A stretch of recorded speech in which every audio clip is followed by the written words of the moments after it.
रीता अपने मौसा के साथ कैसे बुझा रही थी आग। रीता को घर के काम से फुर्सत ही नहीं मिलती थी। घर में सब से बड़ी बेटी होने की वजह से वह घर का सारा काम संभालती। उसकी माँ अधिकतर नानी के यहाँ जाकर रहती थी। सीता लापरवाह सी अपने काम से में व्यस्त रहती।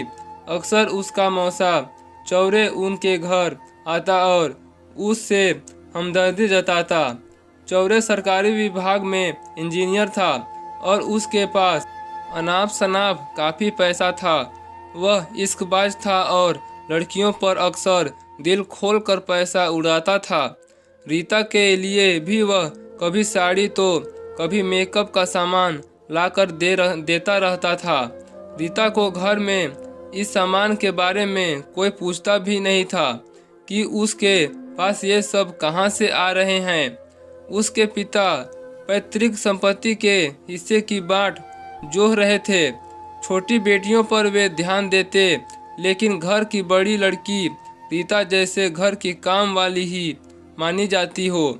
उसे सिर्फ काम करने के लिए कहा जाता।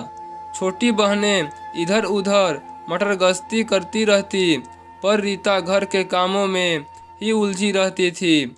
माँ को अपने मायके से ही लगाव था, इसलिए वे तो अधिकतर मायके में ही रहती।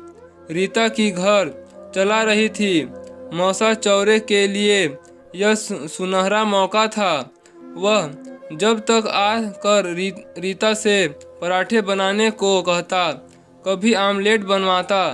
सामान वह खुद ही लेकर आता। अक्सर वह रीता के आसपास ही मंडराता रहता।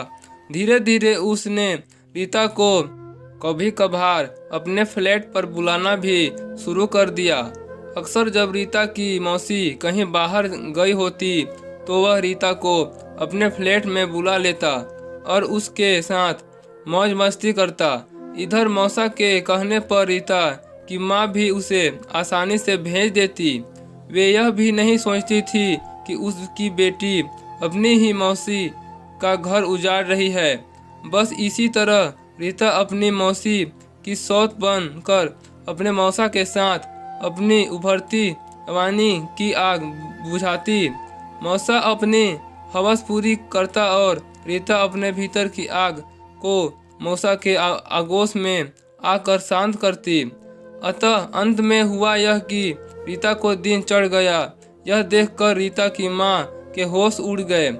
रीता के पिता को गांव आने जाने में ही लगे रहते थे। रीता की माँ ने उसके मौसे चौरे को खूब खरी खोटी सुनाई। इसके एवज में उसने रीता के मौसा से मोटी रकम सेंट ली। अब रीता के कुंवारेपन के गर्भ के लिए इधर उधर डॉक्टर की खोज हुई। रीता को बार बार उल्टी होती तो छोटी बहनें पूछती, इसे उबकाई क्यों आ रही है। आखिर रीता की माँ ने अपनी भाभी के साथ जाकर शहर की सैंडीमन नर्स की शरण ली। उसे मुंहमांगी रकम दी। सैंडीमन इस काम के लिए शहर में जानी जाती थी। किसी भी कुंवारी लड़की का अनचाहा गर्भ यदि गिराना होता तो यही एकमात्र नर्स थी जिसके पास सुरक्षित गर्भपात किया जाता था। आखिर रीता का गर्भ गिरा दिया गया क्योंकि चौरे ने नोटों की गड्डी दी और सैंडीमन नर्स एक अनुभवी चिकित्सक थी। सैंडीमन के सहयोग से रीता को उस नाजायज गर्भ से मुक्ति मिली। वह जब दोबारा अपने मौसा के संग गुलछर्रे उठाने को आज़ाद थी, लेकिन इस बार नर्स ने उसे बताया कि वह गर्भ निरोधक इस्तेमाल करे। अधिकतर लड़कियां पहली बार इस सब बातों से अनजान रहती हैं, यानी कि धधकती आग में वे सब कुछ भूलकर अपना सर्वस्व चौरे जैसों के हाथों में लुटा देने को तत्पर रहती हैं। दोस्तों, कहानी आपको कैसी लगी कमेंट बॉक्स में जरूर बताइएगा, और दूसरा भाग देखना चाहते हैं तो चैनल को लाइक शेयर सब्सक्राइब जरूर कीजिएगा। फिर मिलते हैं एक नए इंटरेस्टिंग स्टोरी के साथ।